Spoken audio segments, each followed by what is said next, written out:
Hello everyone, সবাই কেমন আছো? আশা করছি খুব ভালো আছো। আজ কি হয়েছে, আজ আমার প্রতিদিনের মতন সব রান্না সকাল সকাল কমপ্লিট হয়ে গেছে। রান্নাবান্না কমপ্লিট করে রান্নাঘর দর পরিষ্কার করতে যাবো, সেই সময় আমার বরমশাই এসে একটা প্যাকেট ধরিয়ে বলে, দেখো তোমার জন্য কী এনেছি। কী এনেছে? প্যাকেট খুলে দেখছি এই যে একটা সুন্দর কিউট কিউট কিউট কিউট মাছ। এবার মাছটা নামটা কি বললো, নামটার সম্ভবত আমুদে বা আমুদি মাছ। তো মাছটা আমি ফার্স্ট টাইম দেখছি, নাম শুনেছি, ফার্স্ট টাইম দেখছি আর ট্রাই করবো ফার্স্ট টাইম। তো তোমরা এই মাছটাকে কী নাম বলো সেটাও অবশ্যই কমেন্টে জানিও।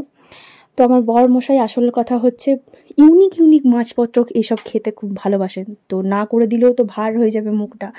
তো একটা কাজ আমার সহজ করে এনেছে, মাছটাকে বেছে নিয়ে এসেছি। সেই মতন ধুয়ে নুন হলুদ মাখিয়ে ভেজে ফেললাম। তো মাছটা না এতটাই নরম, ভাজতে ভাজতে ভেঙে যাচ্ছিলো।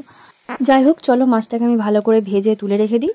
আর এই মাছটাতে কোনো আইটেম যদি তোমাদের জানা থাকে অবশ্যই কিন্তু আমাকে কমেন্টে জানিও, আমি ট্রাই করব।